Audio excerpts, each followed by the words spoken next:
Pai, nós te agradecemos, em nome de Jesus Cristo, nosso Senhor, por essa hora bendita, essa hora em que tu nos dás a graça de buscarmos ao Senhor, a fim de te conhecermos mais, desejosos de conhecermos mais da revelação do Senhor, objetivando sermos guiados pela tua palavra. Então nós pedimos, Pai, que tu nos concedas graça nesta hora, conduzindo nosso entendimento, conduzindo nossas mentes para a tua palavra. Ajuda-nos a ver com clareza a tua revelação, de tal forma, Senhor, que tu sejas honrado, glorificado, em nome de Jesus. Amém.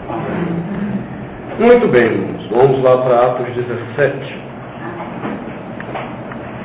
Semana passada nós não concluímos o ponto que estamos estudando. Nós temos empreendido já há alguns meses o estudo sobre quem é Deus, segundo a Escritura. Quem é o Deus que se revela na Escritura. Isso já tem vários domingos que temos pontuado, refletido, debatido sobre essa questão. E nós estamos já há uns 2 ou 3 domingos tratando de uma das questões que diz respeito aos atributos de Deus. O que é possível identificar na natureza do Deus triuno? E nesse momento estamos examinando aquilo que nós chamamos de atributos incomunicáveis. Aquilo que nós só vemos, só encontramos em Deus. Em nenhum outro ser nós podemos ver essas características. E nesse sentido, os atributos incomunicáveis de Deus, eles nos são apenas um sinal e não a plenitude daquilo que a Bíblia revela. Por quê? Porque como é algo que só é próprio de Deus, nós não temos como comparar com ninguém, ou com nenhuma outra coisa. Então nós temos uma visão como que embaçada dessas coisas. Dá para ver os sinais, mas você não pode distinguir plenamente essas questões que a Bíblia revela sobre Deus. Isso é como usar o óculos. Sem o óculos eu tenho a visão de quem são vocês, mas não vejo detalhes. Não consigo enxergar detalhes das feições, das fisionomias que estão em vocês.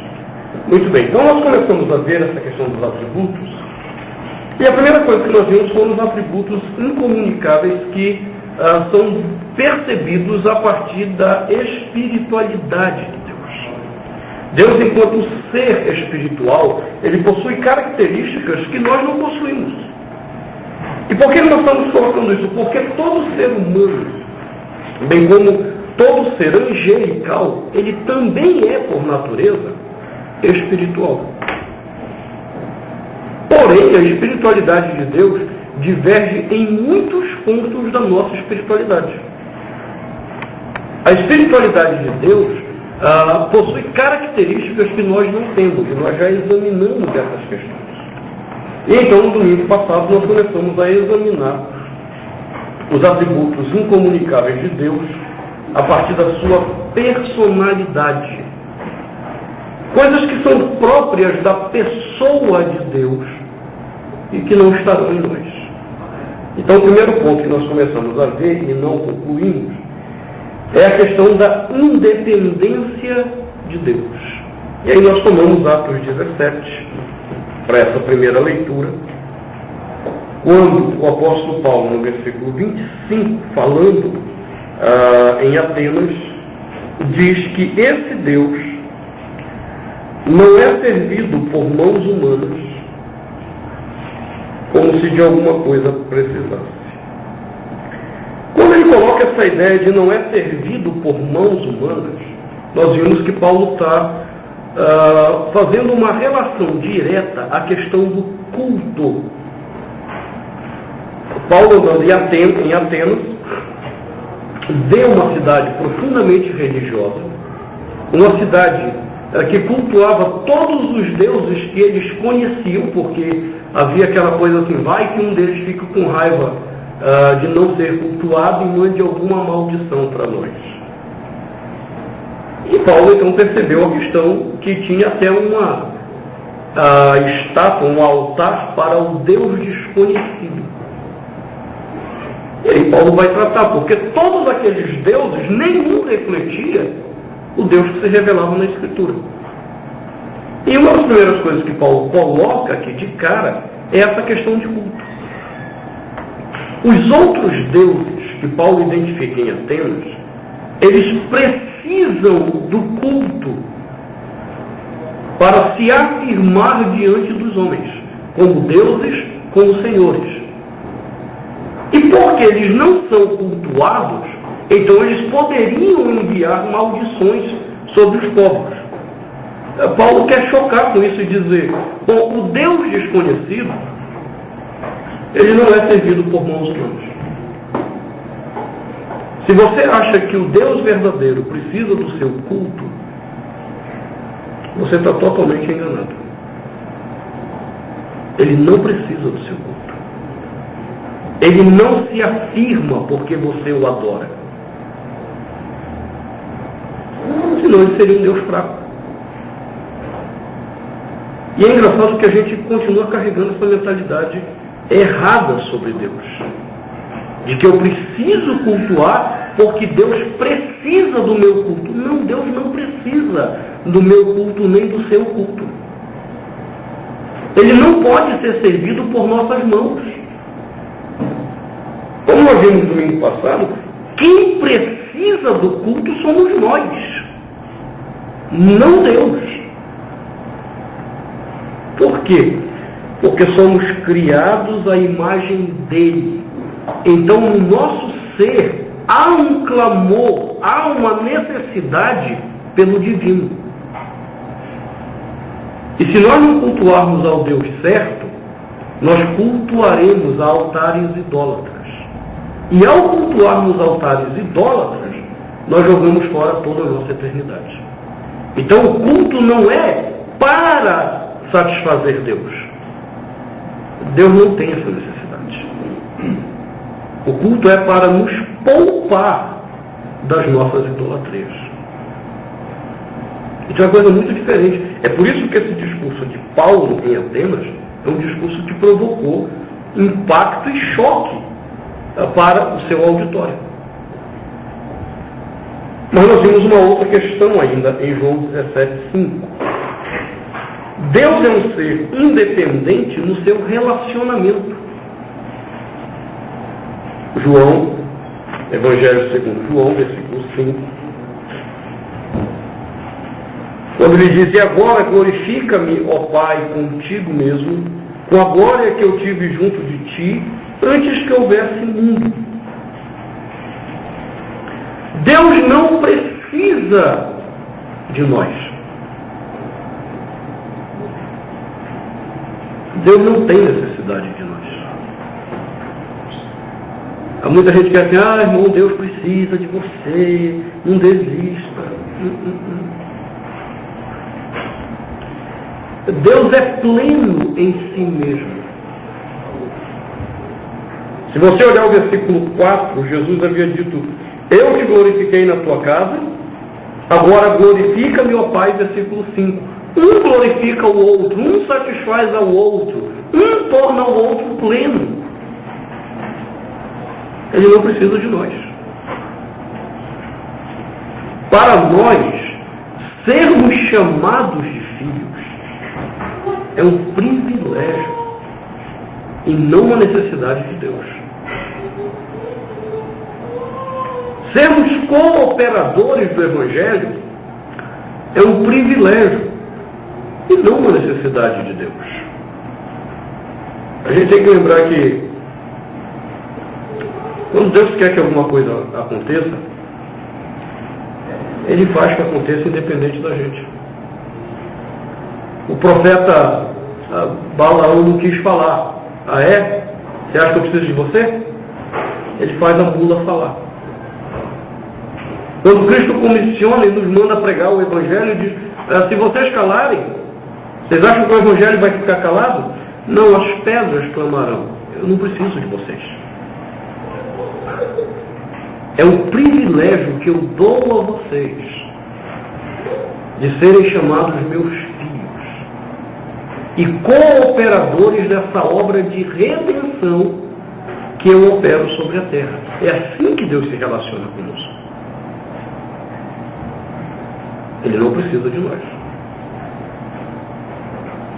Tem muita gente entendendo errado esse Deus das Escrituras e tornando esse Deus um Deus extremamente fraco. Um Deus sensível. Um Deus cheio de dodóizinho. Que se você fizer algo, pronto, ele já fica raivoso com você.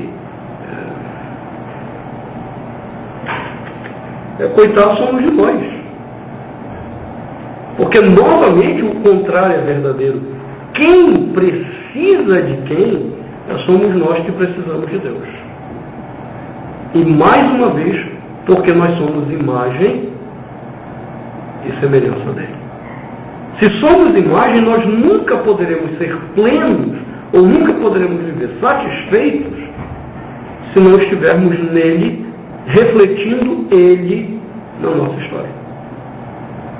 Então daí nós mencionamos aquela frase de Santo Agostinho, quando Agostinho diz, Senhor, tu nos fizestes para ti mesmo, e a nossa alma só estará satisfeita quando descansar em ti.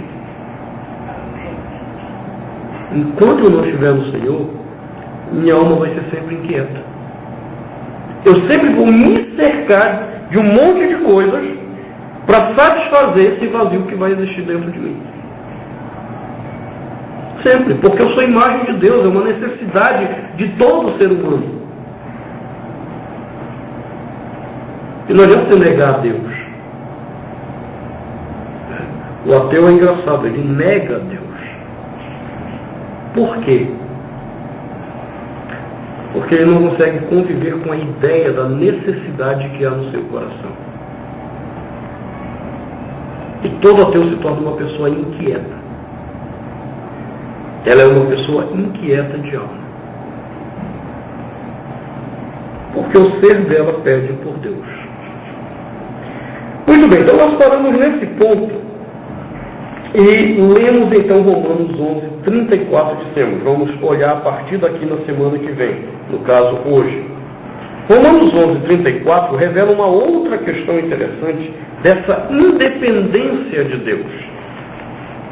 De um ser que não precisa de nada, além de si mesmo, para satisfação.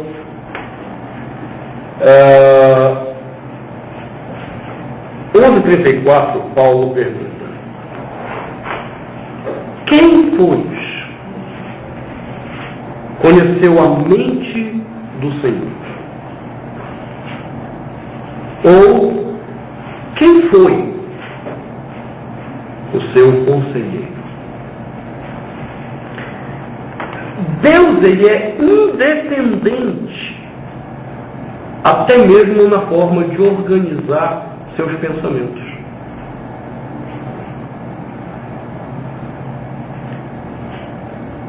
Aí a gente às vezes pensa assim, não, mas eu também sou. Não, nós não somos independentes nos nossos pensamentos. Essa tolice de que nós somos independentes na nossa maneira de pensar, nós somos livres para pensar, isso é uma grande mentira. Todos nós somos condicionados na nossa forma de pensar. Ou você foi condicionado pela educação dos teus pais, quer seja ela positiva ou negativa. Ou você foi condicionado pelos teus colegas de escola desde a infância. Ou você é condicionado na adolescência, ou você é condicionado na juventude, ou você é condicionado pela televisão, pela música, pela arte em geral, pela própria religião. Nós somos seres condicionados naquilo que julgamos ser nossos pensamentos. Não, nós não temos nada nosso. Nós não passamos de plágio na nossa forma de pensar. Não, o pensamento original, não existe esse papo de pensamento original. Tudo que pensamos, tudo que perscrutamos, tudo aquilo que traçamos como nossas ideias, nada mais são do que plágios. Porque nós estamos condicionados. E ainda que não estivéssemos condicionados por nada disso que eu mencionei, o que é uma grande mentira, porque estamos condicionados, mas ainda que fosse possível não estar, nós estaríamos condicionados por uma outra questão, que não nos permitiria ser livres para pensar. Qual é essa questão? Deus? Não. É o problema de todo homem. É óbvio. Você nunca será livre para pensar, porque o pecado nunca te permitirá ser livre para pensar. O pecado não só limitou a nossa capacidade de pensamento, como condicionou a nossa forma de pensar para estruturas pecaminosas. É por isso que a Bíblia diz, não há quem faça o bem. Não há nenhum sequer. É por isso que as Escrituras falam que nossas obras de justiça são trapos de imundície. Que os nossos caminhos são tortuosos. Porque nós somos condicionados, no mínimo, pelo pecado que opera dentro de nós. É por isso que a gente ouve aquela frase hipócrita. Mas eu não queria ter feito isso. Queria. Não seja hipócrita. Você queria ter feito exatamente aquilo. Por que você queria fazer aquilo? Porque você está condicionado pelo pecado. Você não é livre do pecado. A menos que Cristo venha ao seu coração. Bom, aí quando Cristo vem ao nosso encontro, quando Ele impacta a nossa mente, aí muda a nossa maneira de pensar. Somos livres agora? Não. Porque agora nós passamos a pensar com a mente de Cristo.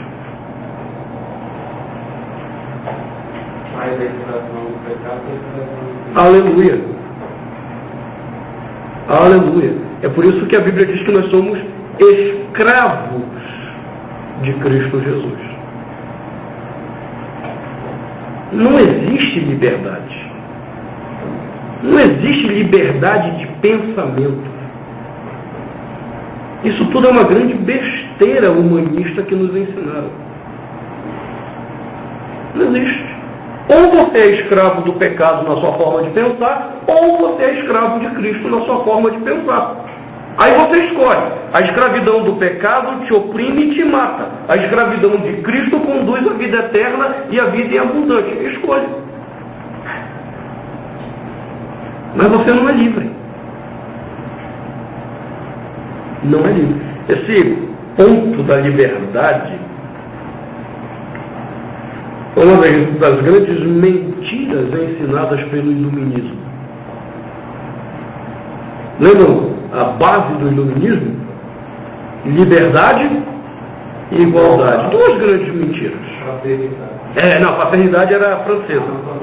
A base mesmo do iluminismo era só liberdade e igualdade. A França inventou um terceiro pé, que seria a fraternidade, mas não funcionou.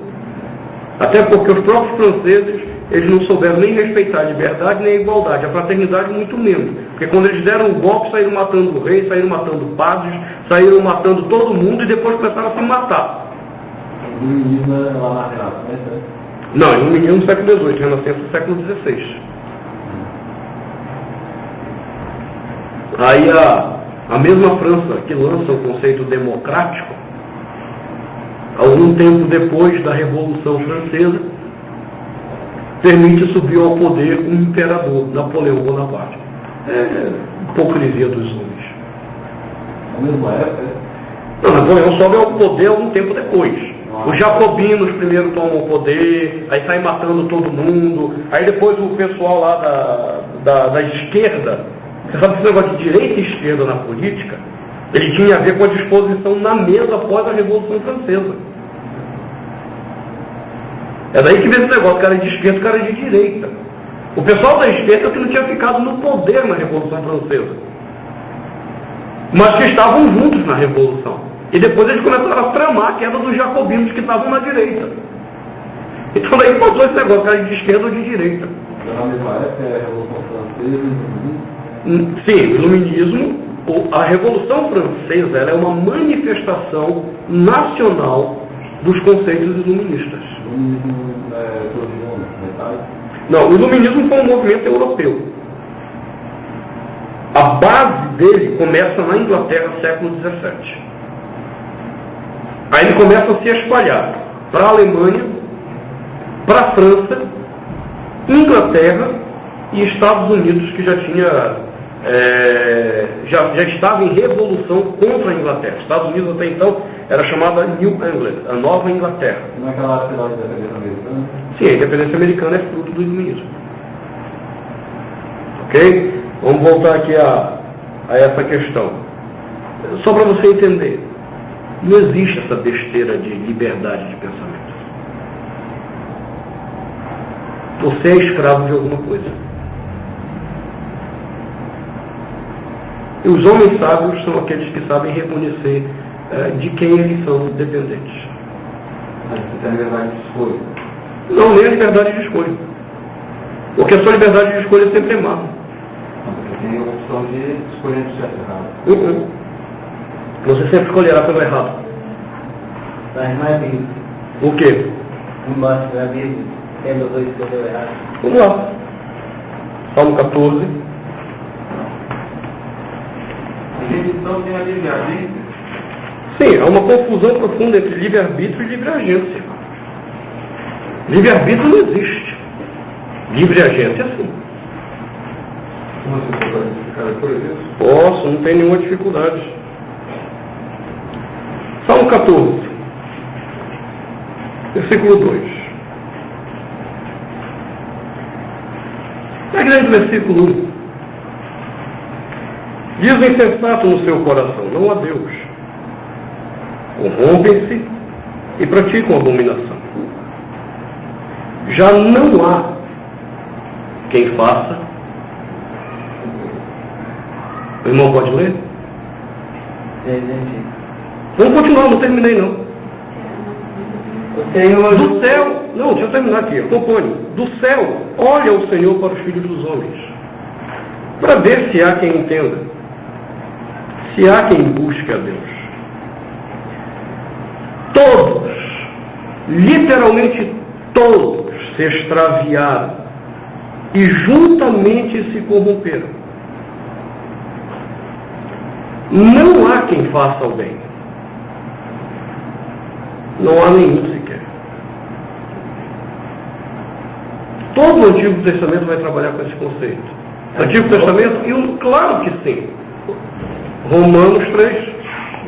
Calma, deixa eu terminar essa resposta. Não interfira até que eu responda. Aí você levanta o que não entendeu. Vamos lá, senão eu perco a linha de raciocínio da resposta. Ok. Romanos 3.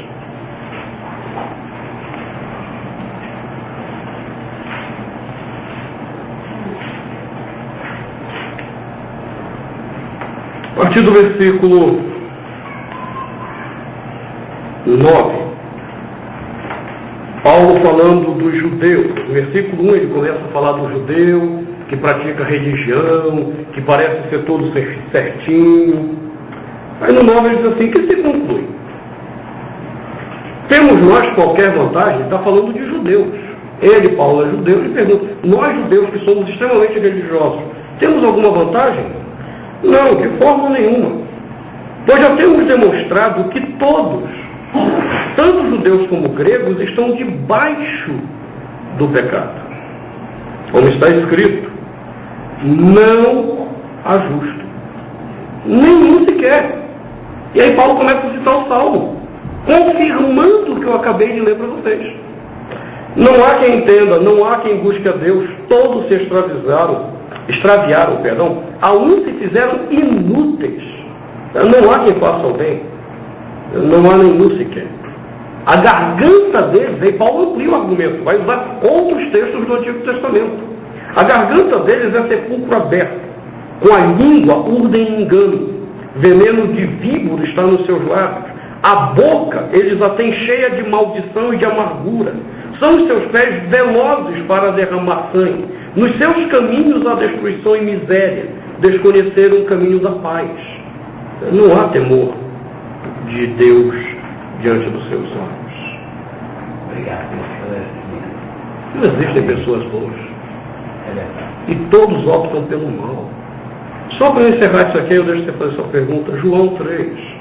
Famoso texto de João 3. Tão bonito que fala do amor de Deus. Porque Deus amou o mundo de tal maneira e tal. Olha que interessante. A gente só lê o 16, a gente não lê o resto.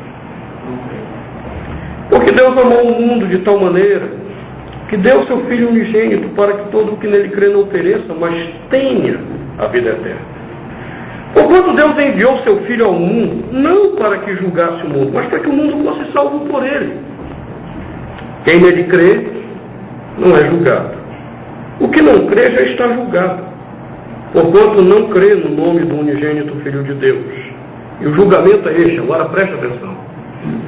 Que a luz veio ao mundo, e os homens amaram mais as trevas do que a luz, porque as suas obras eram. O que é que os homens amam? A luz? Por que eles rejeitaram a Cristo? Porque se ama mais as trevas. Nós não amamos o bem, a menos que haja conversão em nós. E essa conversão não é fruto da minha vontade, é fruto da ação do Espírito em mim. Conclusão, se não é fruto da minha vontade, eu não tenho vontade para o bem. Eu preciso de uma vontade de fora, que haja dentro de mim, para que eu possa responder. Você depender da sua própria vontade para aceitar ou não do Espírito Santo. Como é que é? E a questão da sua própria escolha, de você aceitar ou não o Espírito Santo. Então você tem independência de aceitar ou não. Ou seja, você tem a liberdade nesse sentido, de aceitar o Espírito Santo ou não. Portanto, você sempre tem uma escolha. Não. Porque você aceita ou você não aceita. Se você não aceita, você está condenado. Não. E aí sua vontade realmente está dirigida pelo Espírito Santo. Quando você aceita, você decide aceitar. Não. Você não decide nada. Jesus Cristo disse, não foram vocês que me escolheram. Você esqueceu esse texto? Eu te escolhi. Não foi você que veio a mim, foi o Pai que me colocou você na minha mão. Você acha que você escolhe alguma coisa? Então, se você é pecador e não pode optar pelo bem, como é que você escolhe alguma coisa que seja boa? Paulo ainda vai mais longe. Paulo diz, você está morto no seu delito e pecado. Você já tentou dar uma ordem para um morto fazer alguma coisa? Você já tentou, em sã consciência, cometer a loucura de chegar no velório e dizer, ô morto, levanta daí? Ele pode? Ok. Então você só pode responder a Deus se Ele mudar a tua vontade. Agora, se Ele mudou a tua vontade, como é que você vai dizer não se Ele mudou a vontade? Não tem como eu dizer não se Ele mudou exatamente a minha vontade. E como é que eu faço para que a vontade de Deus haja na minha vida? Rapaz, a grande dificuldade, Luiz, é porque nós temos dificuldade de entender que não somos nós que escolhemos. É Deus quem nos escolhe. Eu não faço nada para que Ele me escolha. Quando a gente diz que nós vivemos pela graça, o que é graça? Não é um favor imerecido? Não é exatamente porque eu não tenho mérito nenhum? Ou você acha que você tem mérito? Quando Deus diz que seus atos de justiça são trapos de imundície, você está entendendo a expressão? Aquilo que eu acho que é justiça, Deus olha para mim e diz, é trapo de imundície. Você acha que eu tenho mérito? Não, não tenho. Então, se Deus não me amar e decidir me salvar, não posso responder. Deixa eu colocar isso de uma outra forma para vocês entenderem, porque geralmente se pensa nas supostas obras de caridade ou de bondade dos homens como se elas fossem verdadeiras, e não são. Há uns anos atrás, quando eu pastoreava em São Paulo, na cidade de Tietê,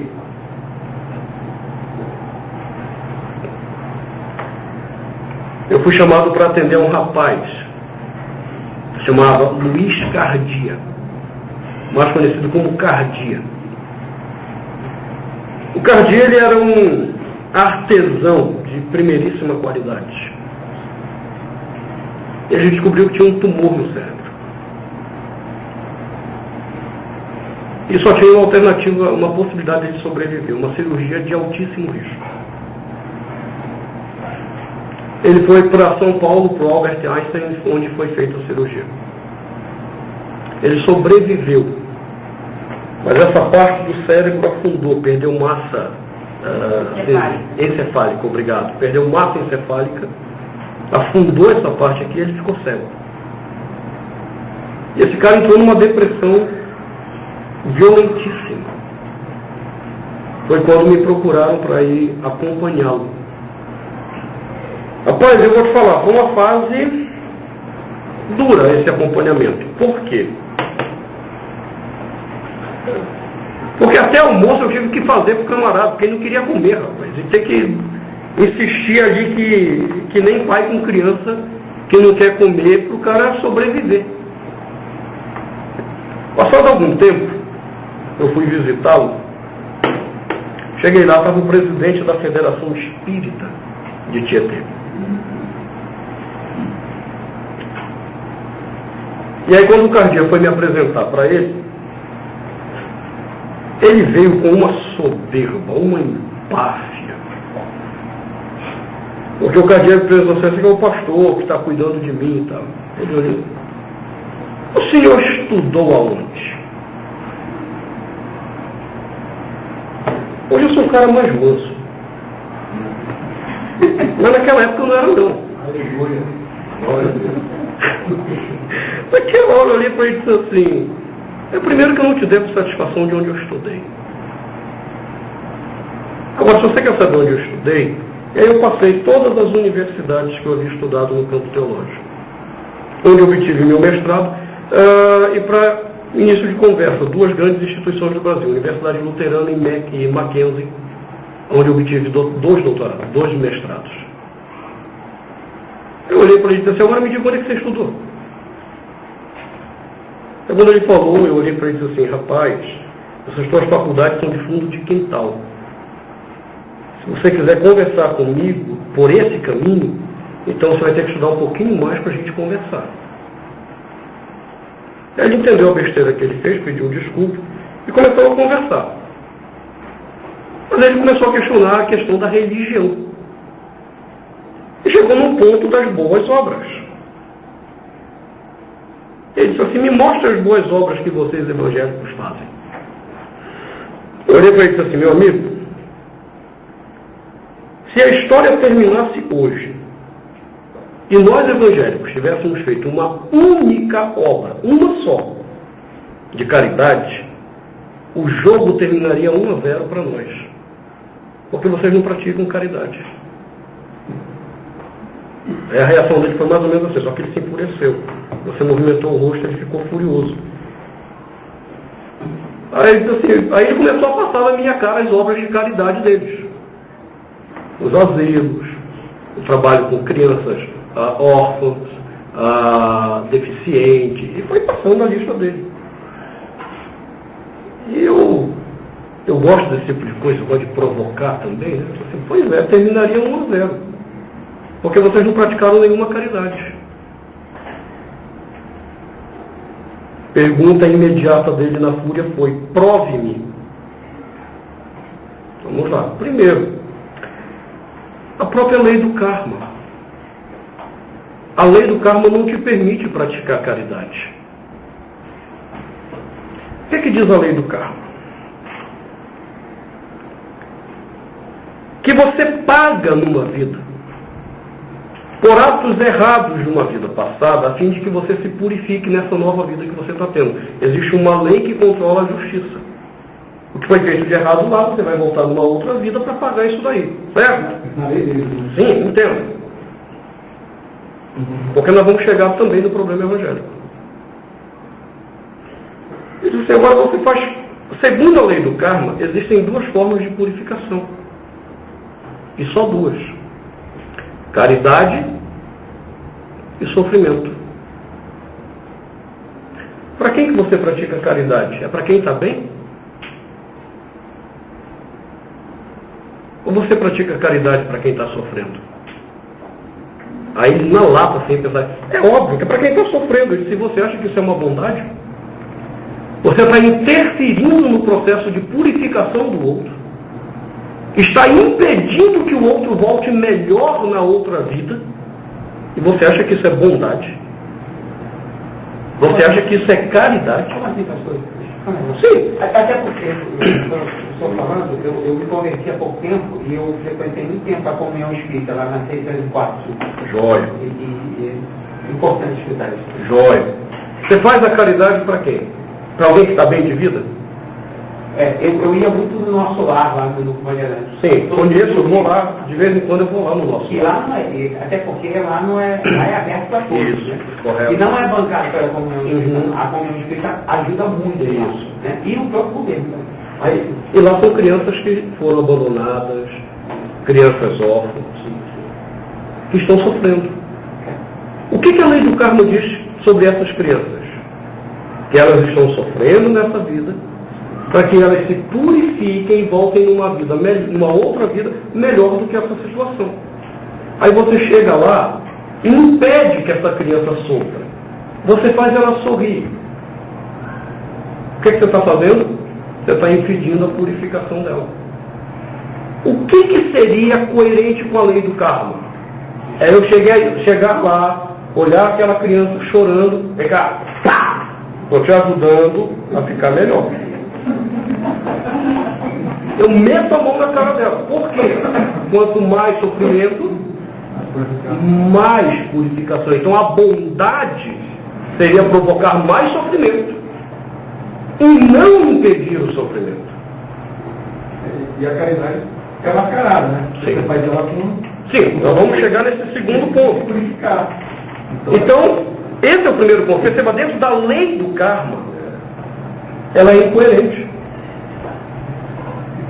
Ela é totalmente incoerente. Porque a caridade não pode ser feita para quem está bem, só para quem sofre. Você entendeu o problema? Você praticou o mal, você não praticou a bondade para essa criança. Nem para aquele que está na rua. Você está impedindo que ele volte numa vida melhor. Tem que reencarnar de novo para Sofri demais um pouco porque se atrapalhou. Agora, aí veio a segunda questão. Vocês estão entendendo o problema? A reação dele na hora foi dizer, você não entendeu a lei do karma. Eu disse assim, rapaz, eu tenho o tempo do mundo para você me explicar. Estou aqui, pode me explicar. O que é que eu não entendi? Porque se tem uma coisa que eu fiz na minha vida um tempo atrás, há uns 10 anos atrás, foi ler as obras de Allan Kardec. Foi examinar o Espiritismo por dentro de todas as suas incoerências. Inclusive, dia 24 de março, eu vou estar dando uma palestra lá no Instituto da Batista Ebenezer sobre o Espiritismo e suas incoerências a partir de si mesmo. Sem Bíblia. É o Espiritismo contra o Espiritismo, para você ver que é um sistema totalmente contraditório. Pois bem, aí ele olhou para a minha cara e disse assim, não, eu precisaria estudar melhor esse ponto. Eu disse, joia. Então você não tem uma resposta para me dar agora. Ele disse, não. Mas você entendeu a lei, errado a lei do karma. Está ótimo, me explica, eu estou à disposição.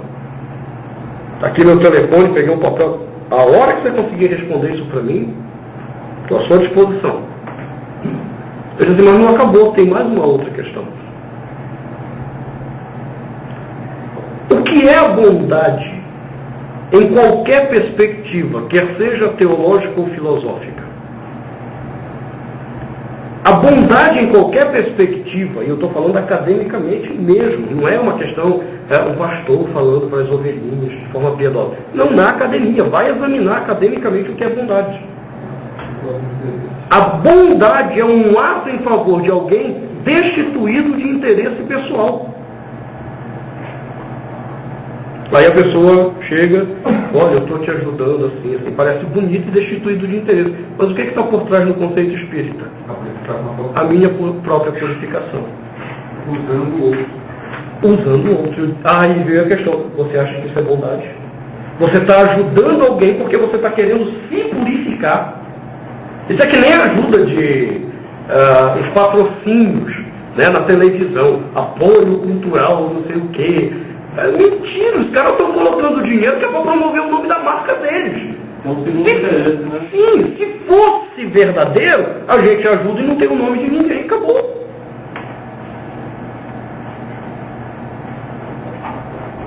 E aí eu olhei para ele e disse assim, como é que você me explica essa questão? Você faz a caridade não é para se purificar? Aí ele olhou e disse assim, eu preciso olhar melhor essa questão. Eu pastorei Tietê mais 6 anos depois dessa conversa. Eu encontrava com esse homem quase toda semana, e toda semana ele fugia de mim. Literalmente, eu não estou brincando com você. Eu andava na rua, ele me via, ele cruzava a rua e virava o rosto para eu não olhar para ele. Mas como eu lhe disse, eu sou meio impiedoso em alguns momentos. Eu fazia questão de ir lá na loja dele, ele era um rico comerciante, e dizer para ele, e aí? Já conseguiu as respostas? Você estava ajudando ele, você estava fazendo ele sofrer. Claro, exatamente. Bom, agora veja bem, isso se aplica ao espírita, o segundo conceito de bondade. Não, se aplica a todos os homens. Porque você não é capaz de fazer nenhum bem sem que haja um segundo interesse ou uma segunda intenção. Quando eu evangelizo pessoas, converso com pessoas, eu geralmente costumo fazer 2 perguntas a essas pessoas. Primeira pergunta. Você já chegou num ponto da sua vida em que você tem a certeza absoluta que se você morresse hoje, você iria para o céu? Geralmente a resposta é não. Não mesmo. Hein? Não mesmo. Geralmente é essa. Mas o que é engraçado é que Cristo diz que nós podemos ter essa certeza se estivermos nele. Se nós tivermos nascido de novo, essa é uma certeza que acompanha o crente. E crente é que eu estou dando um sentido bem genérico. A qualquer cristão, de qualquer igreja cristã, que tenha nascido de novo, ele tem essa certeza. Mas geralmente é não. Então nós colocamos a segunda pergunta, e essa mata qualquer ideia de que eu fiz alguma coisa por boa vontade na minha vida. Bom, o fato é que nós vamos morrer. Queira você ou não, você vai morrer, você não sabe a que horas. Você não sabe nem os minutos. Quem te garante que tu não vai morrer daqui a pouco? E quando você morrer, você vai se apresentar diante de Deus, porque é assim que a Bíblia diz. Então suponha que agora diante de Deus, Deus olhe para você e diga, por qual razão eu devo permitir que você entre no meu céu? O céu não é teu, é dele. O céu é um lugar de perfeitos, eu sou imperfeito. Qual é a razão que você vai dar para Deus para entrar no céu? E geralmente eu ouço as pessoas dizerem, eu não sei, eu nunca tinha parado para pensar o que eu vou dizer para Deus. Aí de forma piedosa, eu insisto, mas você tem que dizer algo. O que você vai dizer? E aí a pessoa no desespero, não sabendo o que vai dizer para Deus, ela diz, eu vou dizer, Senhor, lá na terra eu procurei ser uma pessoa boa. Eu procurei ajudar o meu semelhante e o pecado do coração acabou de se revelar. Por que você fez alguma coisa aqui na Terra? Para ter uma cartinha na manga, para tentar contra-argumentar com Deus e subornar Deus para ter um lugarzinho no céu. Existe bondade nos nossos atos. É por isso que eu disse para aquele espírita que se a história terminasse hoje e nós tivéssemos feito uma única obra, e é óbvio que eu estou exagerando, a igreja cristã tem contribuído em muitas coisas pelo mundo. Eu poderia enumerar inúmeras obras da igreja com pessoas necessitadas, desabrigadas, enfermas, órfãos. Eu poderia te enumerar várias obras pelo mundo. Mas se fosse uma, por que nós teríamos terminado a partida ganhando de 1-0? Por uma questão simples. Somente os que realmente conheceram a Jesus podem praticar boas obras. Por quê? Porque a salvação é gratuita. Ela é pela fé. É um oferecimento gratuito de Deus. De tal forma que aqueles que conheceram a Jesus não precisam fazer nada para auferir lucros, ganhos. Por que eles fazem as boas obras? Por que fazemos boas obras? Porque nós queremos revelar para o mundo o amor de Deus. Eu vou ganhar o que com isso? Salvação? Não, Ele já me deu de forma gratuita. Por isso estaria 1-0. Porque eu sou o único que posso fazer algo sem nenhum interesse depois que eu conheço Jesus. Hélio. Olha, acabou de responder a pergunta que eu ia fazer. Eu queria que você falasse o que é amar o próximo como a ti mesmo. Você acabou de responder quando Deus quer que nós façamos todo mundo, quem conheceu a diferença. Nós somos criados à imagem de Deus. E a imagem de Deus tem que se refletir. Um homem convertido é um homem reconciliado com Deus. E um homem que é reconciliado com Deus não pode ser um homem revoltado contra o seu semelhante. Ele não pode ser indiferente à dor do seu semelhante. Porque ele foi reconciliado com Deus. É por isso que ele não tem como não fazer boas obras. Mas entende? Não quiser, faz. Ele vai fazer, é natural. Por quê? Porque ele foi salvo. Ele não precisa comprar a salvação dele. Diga, Enio. A Bíblia fala que as boas obras, na verdade, foram criadas por Deus para que nós andássemos nelas. Não parte da gente em nenhum momento. Até a ideia de boas obras vem do Senhor. Está dando para entender? Luiz Carlos. Nós não podemos fazer o bem por nós mesmos. Temos livre agência. Você perguntou, dá para explicar o que é livre agência? Dá? De agir. Não, é um conceito teológico e filosófico interessante, a discussão livre-arbítrio e livre-agência. Deixa eu só ver, acho que Ricardo tinha levantado a mão, Ricardo. Não. Não, sei. O que é livre-arbítrio? É a capacidade plena de fazer tanto o bem quanto o mal. Quando Deus nos criou, Deus nos deu a liberdade plena em Adão e Eva. Só que Deus os fez com a propensão para o bem. Por quê? Porque o mundo era perfeito. E o que mantinha o mundo perfeito era a capacidade do bem. A obediência à palavra de Deus. E por que a obediência à palavra? Porque, segundo o relato bíblico, o mundo foi criado por meio do quê? Do verbo. A palavra. Ou seja, o que dá sustentação ao universo criado é a palavra proferida e a obediência à palavra proferida. Sim. Muito bem. E aí Deus nos cria com a propensão do bem.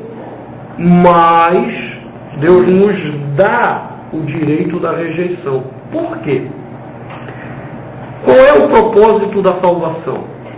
Não é que o homem seja capaz de amar a Deus, Não é isso? Como é que Deus pode ter pessoas que o amem se Ele não lhes dá o direito de rejeitarem o Criador? Eu já entendo a palavra amor, eu entendo não como sentimento, mas como uma escolha, uma decisão. Não tem nada a ver com sentimento, É correto? uma decisão. Então, se você decidir amar, você está tendo uma escolha. Então, você está decidendo o livre-arbítrio. Sim, Você está tendo a escolha. mas nós estamos falando isso dentro da criação. Entenda essa questão. Dentro da criação. Eu posso escolher continuar amando a Deus, mas eu tenho o direito de rejeitar Deus. Porque o amor que é imposto não é amor. Mas aí não é liberdade. Nós estamos falando na criação. Mas nós temos essa liberdade. Hoje não. Aí é que eu quero tocar no ponto. Porque somos agora homens caídos, né? Ok. Quando o homem rejeita o bem que mantém o mundo perfeito, o que ele fez com o mundo perfeito? Ele introduziu a imperfeição. E ao introduzir a perfeição, ele tomou para si o ônus da culpa que introduziu a perfeição, a escolha do mal. E ele então se fez pecador. E no que eu me fiz pecador, eu não posso mais escolher o bem, porque eu quebrei o mundo perfeito. A perfeição foi quebrada. Mas o oferecimento de Jesus Cristo como holocausto. Ok. Exatamente para falar para isso. Entenda, nós estamos falando do homem agora caído, no atropele o processo. O homem caído não tem livre-arbítrio. Ele tem a livre agência. O que é livre agência? Você é capaz de fazer qualquer coisa que seja próprio da sua natureza pecaminosa. Tudo que esteja em harmonia com a sua natureza pecadora, você pode fazer. O que você não consegue fazer é aquilo que está de acordo com a natureza perfeita. Por isso a Bíblia diz, não tem quem faça o bem. Porque o bem pressupõe a perfeição. Eu sou imperfeito, eu não posso fazer o bem. Aí vem Cristo. Aí é interessante o processo de Cristo. Porque Cristo entra no mundo imperfeito. E ele conduz toda a história dele em perfeição. Ele não peca em nada no mundo marcado pelo pecado. E ao morrer sem nenhum pecado, ele quebra o poder da imperfeição. Porque ele se fez perfeito no mundo imperfeito. O processo contrário de Adão. E agora ele tem o poder de conceder a restauração da vida e conduzir homens para a perfeição por meio da salvação. Nele está o poder. Ele quebra esse mal, ou essa maldição que o pecado nos impôs. Não, só não é hereditária, é uma maldição. Da origem, né? Tá, é porque quando eu falo de maldição hereditária, começa com aquelas maluquices do pessoal aí, do pai que amaldiçoou o filho. Não nesse sentido. Uma maldição do pecado original, coloquemos assim. Ok? Nele, nós temos então a restauração da nossa capacidade Sim. de escolha, somente nele.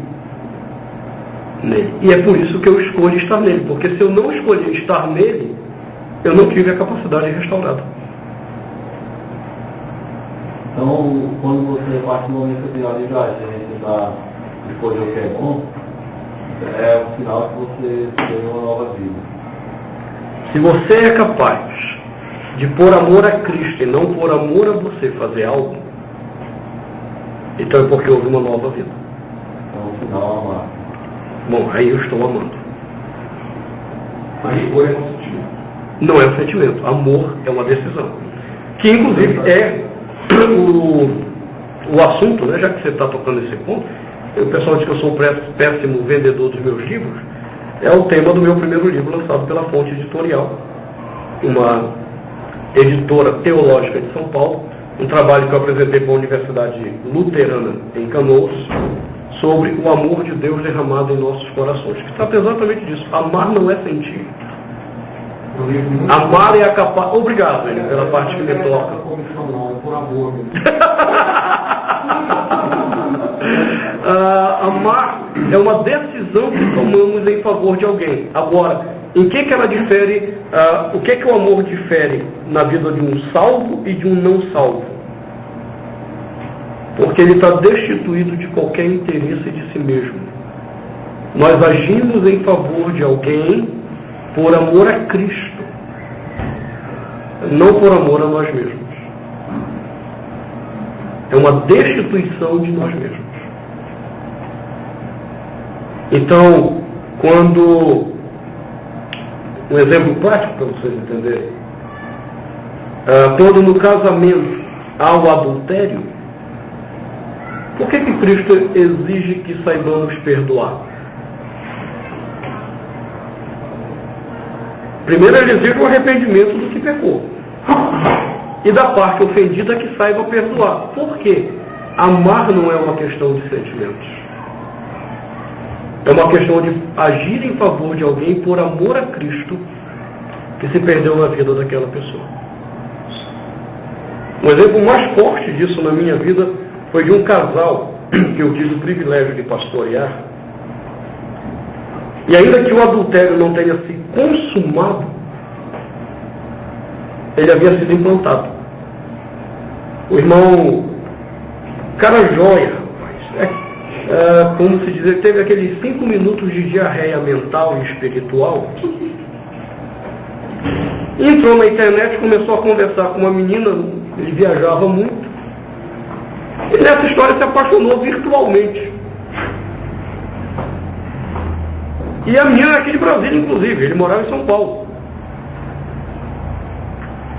E aí o maluco começou a trocar telefone com ela. E ela começou a ligar na casa dele, a mulher descobriu. Cara, esse casal para mim sempre foi espetacular na vida cristã deles. Quando a esposa descobriu, ela chamou o marido e perguntou: o que está acontecendo? Aí, como todo bom pecador, primeiro ele tentou mentir, encobrir que não tinha nada. Aí depois de confrontado, ele acabou confessando. E aí falou que ele queria separar isso e aquilo e tal, porque ele estava apaixonado por essa menina. E nem tinha conhecido? Não, nem tinha conhecido. No mundo virtual é um negócio muito bom. E aí, rapaz, a reação da esposa dele foi uma das coisas mais cristãs que eu já vi na minha vida. Ela olhou para ele e disse assim: ok, mas eu vou te dizer uma coisa. Eu não vou desistir do nosso casamento. E não é por sua causa. É porque nós casamos para a glória de Deus. E não é o seu pecado que vai manchar a glória de Deus na nossa casa. E aí o que ela fez? Ela ligou para o pastor deles. E ele foi lá, conversou, começou a confrontação do pecado. Esse irmão entendeu exatamente isso. Que o que está em jogo no relacionamento não são nossos sentimentos, mas é a glória de Deus na nossa relação. E aí ele abandonou o pecado. Hein? Foi pecado? Claro que foi. Jesus nos disse que se você só olhar para a intenção impura, tu já adulterou. É óbvio que houve adultério, não houve a consumação. Em todo caso, como é que a maioria das mulheres reagiriam a uma situação dessa? Eu estou falando de mulheres cristãs. Elas reagiriam da forma mais amorosa possível. Seu cachorro, canalha, sem vergonha! Nesse nível. As pessoas que entenderam o que é amar, quando elas veem pessoas no buraco, elas não terminam de sepultar. Elas vão lá no fundo do buraco tirar a pessoa que está lá.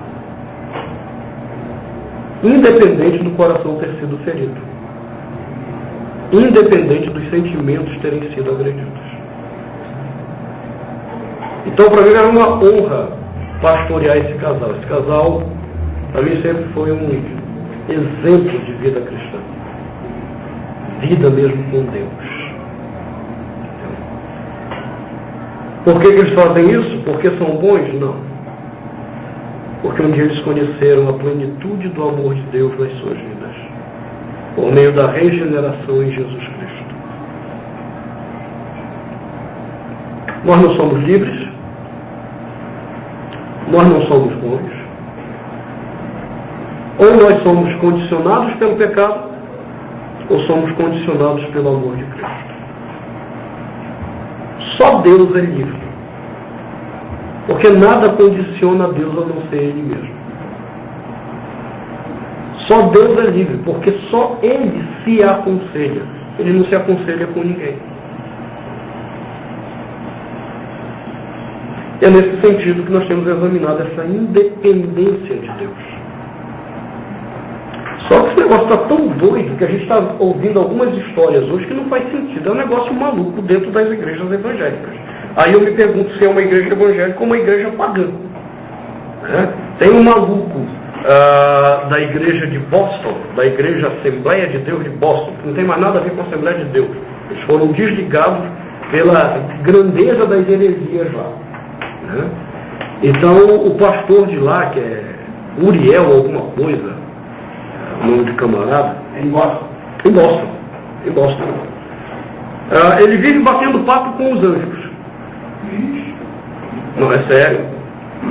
Então você chega lá, isso são pessoas que já estiveram lá e contaram, quer conversar com ele, já agora não pode, que ele está lá no escritório conversando com o anjo Gabriel. Agora não dá. Todavia, ele saiu com uma história. E é uma pregação dele, entenda? Não é ninguém falando, está na pregação dele. Há uns 5 anos atrás, quando ele disse o seguinte, que a Santíssima Trindade estava precisando resolver um problema e não estava conseguindo chegar a um acordo. Então eles enviaram o anjo Gabriel para chamar esse pastor para auxiliar a Santíssima Trindade a resolver aquele conflito. Bom, como é que fica essa afirmação de Paulo que lemos agora? Quem foi o conselheiro do Senhor? Quem primeiro deu a ele conhecer? Ninguém. Ele é conselheiro de si mesmo. Então Deus, ele é independente porque ele é livre nos seus pensamentos, ao contrário de nós. Nós não somos. Não existe liberdade de pensamento. Toda liberdade que achamos ter, ela está condicionada ou pelo pecado, e aí no pecado, sociedade, pai, mãe, cachorro, papagaio, mídia, música, o que te cerca, ou a tua liberdade não existe porque você está condicionado pela mente de Cristo em você. Aleluia. Aí a gente consegue pensar direito. Mas Deus não tem isso. Deus não precisa disso. Por isso ele é Deus perfeito. Por isso ele é Deus pleno. Ele diz através do profeta Isaías, os meus pensamentos não são os nossos pensamentos. Os meus caminhos não são os nossos caminhos. Deus é totalmente livre, totalmente independente na forma dele pensar.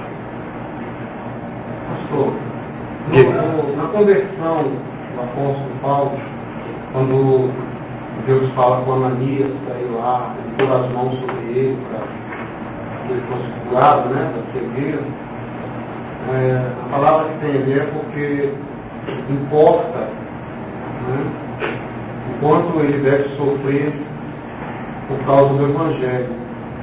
Então, isso se deixa claro que tudo na vida do apóstolo vai ser realmente conduzido detalhadamente pela direção de Deus, independente, né, das escolhas ou da vontade dele. Né? Até mesmo, aí eu penso, a inspiração bíblica, na verdade, que a Bíblia parece muitas vezes apenas os escritos históricos, né, que nem as próprias viagens dele, os relatos, né, por onde ele andou, o que ele falou, parecia simplesmente ele relatando, ele contando, né, a história dele, mas até isso era condicionado por Deus Com certeza. para que depois fosse expressado como palavra de Deus. Sim. Sim. E a melhor coisa que pode acontecer é a gente entender isso. E se a gente entende isso, a gente para com essa tolice de achar que tem alguma independência, e aí a gente aprende a depender logo de vez de Deus.